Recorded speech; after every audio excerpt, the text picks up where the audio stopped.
잔지바르, 햇살과 정향의 향기로 가득한 섬. 수세기 동안 문화와 상업의 교차로였습니다. 정향 및 향신료 무역의 중심지였습니다.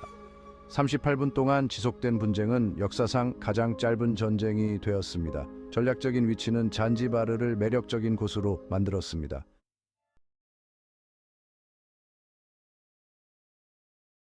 이러한 폭풍 전야의 중심에는 대조적인 두 인물이 있었습니다.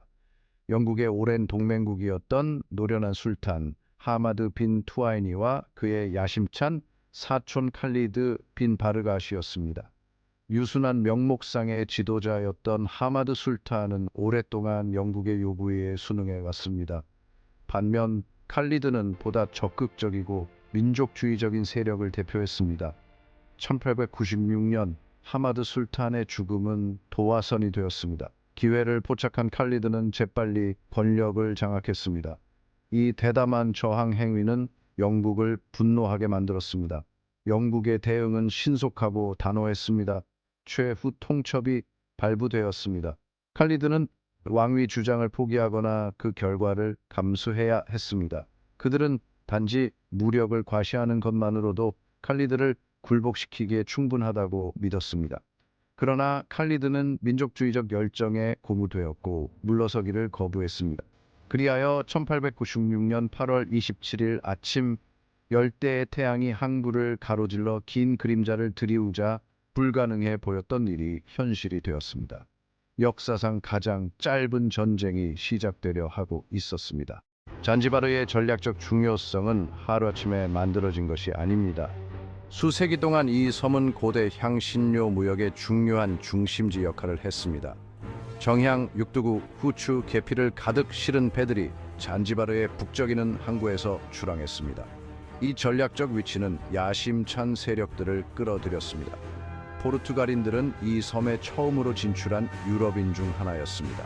7세기 후반 오만 아랍인들이 들어오면서 새로운 시대가 열렸습니다. 오만의 지배 아래 잔지바르는 상업 중심지로 번영했습니다. 사이드 술탄의 통치 기간 동안 잔지바르의 부는 절정에 달했습니다. 그는 잔지바르를 세계 최고의 정향 생산지로 탈바꿈시켰습니다. 오만의 지배 아래 잔지바르가 번영을 누리던 시기, 유럽에서는 산업혁명이 일어나고 있었습니다. 산업혁명은 원자재와 새로운 시장에 대한 욕구를 불러일으켰습니다. 유럽 열강들은 아프리카의 자원을 확보하기 위해 경쟁했습니다. 아프리카 분할은 치열한 경쟁과 식민지화의 시대였습니다. 유럽 열강들은 아프리카 대륙을 분할하여 원주민들에게 자신들의 의지를 강요했습니다. 영국은 제국주의 경쟁에서 주요 강국으로 부상했습니다. 동아프리카는 영국의 주요 관심 지역이 되었습니다. 영국은 잔지바르를 인도양 무역로의 열쇠로 보았습니다. 영국은 외교와 무력 시위를 모두 활용했습니다. 영국은 잔지바르의 오만 술탄들과 긴밀한 관계를 구축했습니다. 조약이 체결되었고 잔지바르의 영국 영사관이 설립되었습니다. 영국 해군은 동아프리카 해역을 순찰하며 지배력을 확보했습니다. 이러한 소프트 파워와 하드 파워의 조합은 매우 효과적이었습니다. 잔지바르는 점점 더 영국 제국의 영향권 안으로 끌려 들어갔습니다.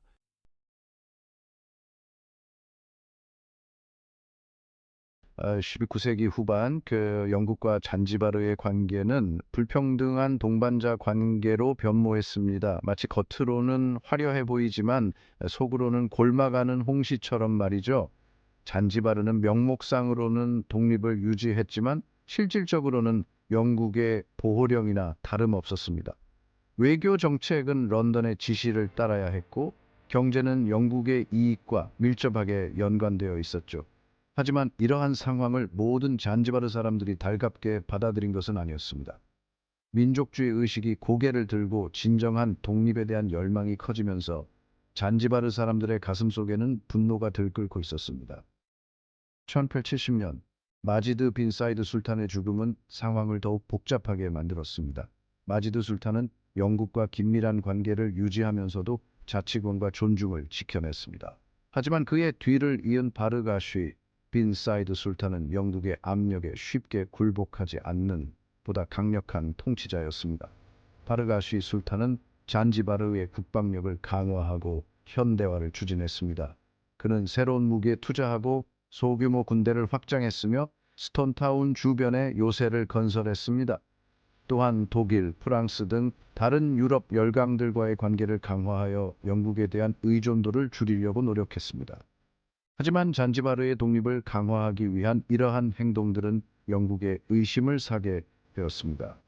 영국은 바르가시 술탄의 자주적인 행보를 자신들의 이익과 권위에 대한 잠재적 위협으로 간주했습니다. 이로써 영국의 인내심과 잔지바르의 결의를 시험하는 대결 구도가 형성되었습니다. 변화의 바람이 섬 전체를 휩쓸고 지나가며 정향 향기와 함께 불만의 목소리가 실려왔습니다.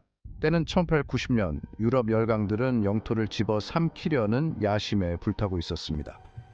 잔지바르는 이러한 열강들의 틈바구니 속에 놓이게 되었습니다. 알리 빈 사이드 술탄은 어려운 선택에 직면했습니다. 영국은 잔지바르의 보호 조약을 제안했습니다. 잔지바르는 안전을 보장받고 영국은 전략적 요충지를 확보하게 됩니다. 불평등한 두 파트너 사이의 정략 결혼과도 같았습니다. 이 조약으로 잔지바르는 외교권을 영국에 넘겨주게 되었습니다.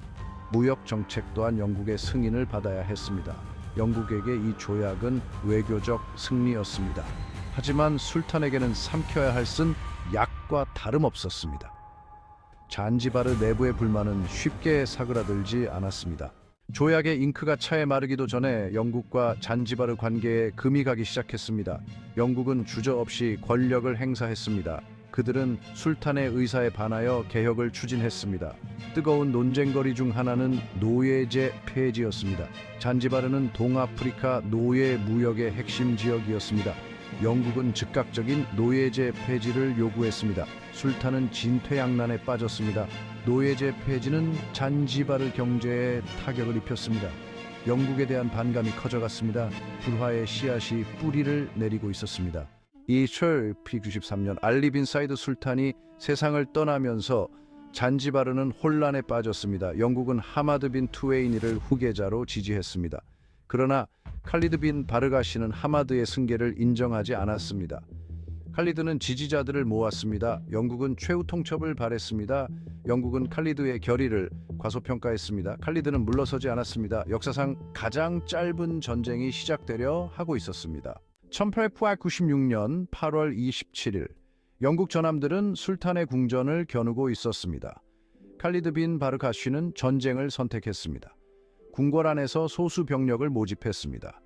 무기는 열세했지만 충성심으로 뭉쳐 있었습니다. 영국군은 저항에 놀랐습니다. 피하고 싶었던 갈등에 휘말리게 되었습니다. 오전 9시 영국 해군 함대가 첫 포격을 가했습니다. 이 포격은 역사상 가장 짧은 전쟁의 시작을 알리는 신호탄이었습니다. 궁궐은 끊임없는 포격 속에 무너져 내렸습니다. 칼리드는 무사히 살아남아 군대를 지휘했습니다. 영국군은 해안가에 맹렬한 공격을 퍼부었습니다. 잔지바르 수비군은 필사적으로 맞서 싸웠습니다. 영국군의 공격은 신속하고 무자비했습니다. 잔지바르 군대는 상대가 되지 않았습니다. 전투는 일방적이었습니다. 술탄의 궁궐은 불길에 휩싸였습니다. 잔지바르의 포대는 침묵했습니다. 영국군의 피해는 적었습니다. 수백 명의 잔지바르인들이 죽거나 다쳤습니다. 오전 9시 38분 사격 중지 명령이 내려졌습니다. 가장 짧은 전쟁이 끝났습니다. 잔지바르는 영국의 지배에 놓였습니다. 잔지바르 시내는 폭격 이후 충격과 적막에 휩싸였습니다. 영국은 지체 없이 잔지바르를 장악했습니다. 칼리드 빈 바르가쉬는 독일 영사관으로 피신했습니다. 결국 칼리드는 세이셸로 추방되었습니다. 영국은 하마드 빈 투아이니를 새로운 술탄으로 옹립했습니다. 잔지바르는 영국의 보호령이 되었습니다. 잔지바르의 새로운 현실이 드리워졌습니다. 하마드 빈 투아이니 술탄이 왕위에 올랐습니다. 그의 궁궐은 금빛 세장과도 같았습니다. 잔지바르 사람들은 영국 통치에 적응했습니다. 시장은 영국의 규제에 짓눌렸습니다. 술탄에 친위되는 해산되었습니다. 보호조약은 시행되었습니다. 영국 관리들은 질서를 강요했습니다. 저항의 대가는 컸습니다. 스톤타운의 건축물들은 폭격으로 큰 피해를 입었습니다. 영국은 반란군에게 가혹한 처벌을 가했습니다. 경제적 결과는 심각했습니다. 정향산업은 큰 타격을 입었고 잔지바르의 경제는 위축되었습니다. 회복력의 불씨는 살아있었습니다. 저항의 기억은 자긍심의 원천이 되었습니다. 영국 잔지바르 전쟁은 새로운 시대의 서막을 알렸습니다. 잔지바르에게는 주권을 잃은 사건이었습니다. 영국은 이 승리로 더욱 대담하게 나아갔습니다. 하지만 승리에는 대가가 따랐습니다. 비평가들은 영국의 대응이 과도했다고 비판했습니다. 영국의 통치는 발전을 가져왔지만 동시에 강압적인 면모도 보였습니다. 잔지바르 국민들의 자결에 대한 열망은 결코 사라지지 않았습니다. 민족주의의 씨앗은 마침내 독립운동으로 꽃피웠습니다. 38분 만에 끝난 영국 잔지바르 전쟁은 역사의 한 각주, 인간 분쟁의 기묘한 일화처럼 보일 수 있습니다. 그러나 이 충돌은 식민주의와 저항을 보여줍니다. 이 전쟁은 제국주의 시대의 권력 불균형을 여실히 보여줍니다. 영국은 다른 나라의 운명을 좌지우지했습니다. 잔지바르는 영국에 맞서기엔 역부족이었습니다. 이 전쟁은 외교가 대포의 위력 앞에 무릎 꿇는 사례였습니다. 하지만 영국은 잔지바르 국민들의 정신을 꺾을 수 없었습니다. 자결에 대한 열망은 사라지지 않았습니다. 영국 잔지바르 전쟁은 짧았지만 역사에 지울 수 없는 흔적을 남겼습니다. 앵글로 잔지바르 전쟁의 유산은 제국 자체의 유산처럼 복잡하고 다면적입니다. 이 전쟁은 식민주의의 인간적 대가와 권력의 오만함을 일깨워줍니다. 이는 진보와 문명이라는 이름 아래 자행된 고통을 인정하도록 재촉합니다. 또한 이 전쟁은 21세기에도 지속되는 제국의 유산을 되짚어 보도록 합니다. 아프리카 분할 당시 자의적으로 그어진 국경선 식민 국가들에게 이익을 주도록 설계된 경제 시스템, 특정 집단에게 특권을 부여한 사회적 계층 구조, 이러한 유산들은 오늘날에도 많은 국가에 영향을 미칩니다. 그러나 앵글로 잔지바르 전쟁 이야기는 희망의 빛을 보여줍니다. 잔지바르 국민들의 회복력과 문화와 정체성을 지켜내려는 의지, 그리고 마침내 독립을 쟁취한 승리, 이 모든 것은 불굴의 인간 정신을 증명합니다. 역사상 가장 짧았던 이 전쟁은 정의를 향해 굽이쳐 흐른다는 것을 상기시켜 줍니다. 인간의 정신은 큰 어둠 속에서도 놀라운 회복력과 연민을 보여줍니다. 앵글로 잔지바르 전쟁의 교훈은 오늘날에도 유효하며 과거의 유산과 마주하고 더 정의롭고 공정한 현재를 위해 노력하고 역사의 과오가 반복되지 않는 미래를 건설할 것을 촉구합니다.